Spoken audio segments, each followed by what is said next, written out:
We've all done it. We've all walked into a store planning to buy one thing, but then a cute sweater catches your eye, and the next thing you know, you're walking out with a cartload of items, none of which are the one thing you came in to get.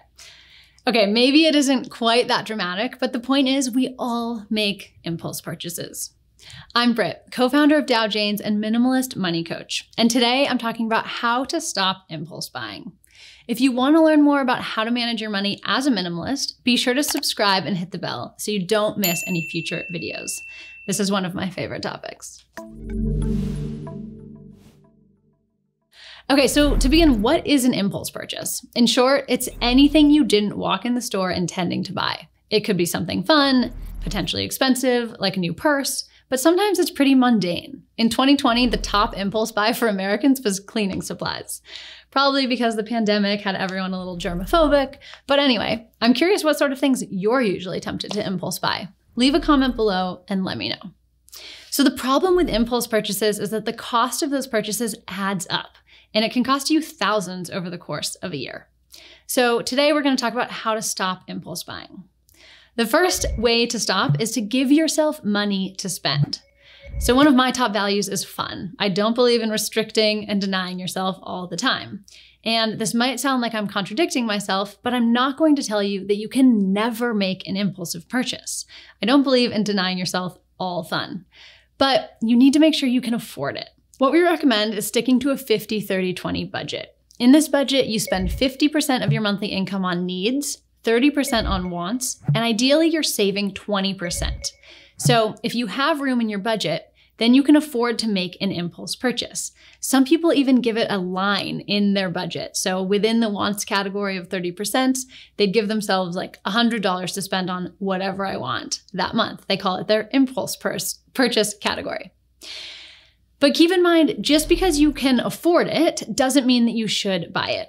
Minimalism is all about intentionality, only buying things that add value to your life, which brings me to my next point. The next way to stop impulse shopping is to figure out if this purchase will add value to your life. Actually answer that question for yourself before you make the purchase. I already did a full video on this, so I'm not going to go too deep into it here, but basically before I buy anything, I ask myself 5 questions to decide if it's worth buying. 1, is it in line with my financial goals? 2, does this align with my values and priorities? 3, do I really need it? 4, how long am I going to use it? And 5, can I borrow this or buy it used? If you want to learn more, I'll link that video in the description. Okay, the third way to stop impulse shopping is to avoid temptation. I have a friend with a pretty serious problem. Every time she goes to Target, her cart turns into a magnet. Clothes, home decor, oversized coffee mugs with motivational quotes just fly off the shelves and into her cart. Next thing she knows, what was meant to be a quick trip for shampoo and conditioner turns into a full-on shopping spree. She's figured out that walking through Target is extremely difficult for her. And I can't blame her. Target makes me want to buy things I would never otherwise want. But my friend figured out a solution. Instead of walking through the store, which has been carefully mapped out to tempt shoppers to spend as much as possible, she now shops online. And then she just goes and picks up her order. So if there's a store that tempts you to spend more than you planned, don't go to that store. Order online or find another less tempting store. Fourth way to stop impulse shopping is to carry cash instead of a credit card. Studies showed that it is psychologically way more painful for people to pay with cash instead of credit cards because you actually see the money that you're handing over. So it discourages you from spending too much. And if you only bring the amount of money you plan to spend, it's impossible to impulse buy. This is something I do when I'm going out with friends. If I'm going out to get a drink, I'll just put $20 in my wallet so I don't have any more to spend than $20. Fifth way to stop impulse shopping, this is a good one, is delete your credit card info from your computers. It's one of the most effective ways to break a bad habit is actually making it difficult to do that thing. And so by deleting your credit card info, you know how the browsers always save it? They're like, do you want to use your Visa to make this purchase? If you delete it from Safari or Chrome or wherever you use the internet, it'll make it so much more difficult to make a mindless purchase because you actually have to get up from what you're doing, find your credit card, plug in the numbers into your computer. So that even just that getting up is going to give yourself some time to think about it, and it'll probably make it more likely that you won't actually make that purchase. Sixth way to stop impulse spending is to take a fast from social media and unsubscribe from email lists. Think about it. If every time you log on to Instagram, you're bombarded with ads for me, it's the minimalist sweater. For you, it might be CBD products.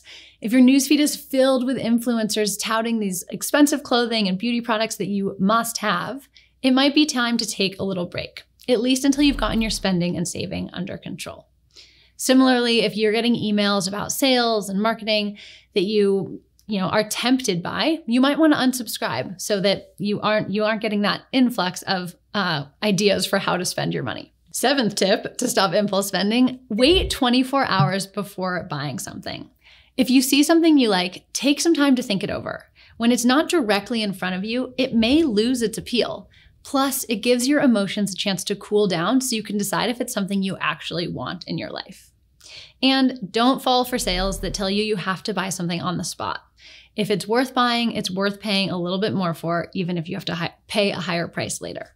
I want you to give yourself a break if you find yourself wanting to impulse shop or just shop in general to feel better. There is a biological reason we do it. Shopping and the anticipation of getting something new actually activates dopamine in your brain, which is a feel-good hormone. And online shopping, when you have to wait until the item actually arrives, causes the release of even more dopamine. So you're fighting your biology when you try not to shop. And given that, it might help to find some alternative feel-good things. So what are those things for you? For me, it's taking a bath, going on a run, sipping tea on the front stoop. Because sometimes the best remedy to the thing that you really need in that moment, the deeper desire, is to feel good. So what is the other thing besides shopping that you can do to feel good? If you are serious about taking control of your finances and you want to implement habits and trainings that will stop you from impulse shopping for good so that you can finally relax and enjoy your money and spend it knowing that it fits into your budget, then check out our free training. I'll link to it in the description below. And don't forget to subscribe to the Dow Janes channel. It means a lot to us. And if you'd give it a thumbs up if you like it, that helps us decide what types of videos to publish in the future. All right, thanks for watching. I'll see you next time.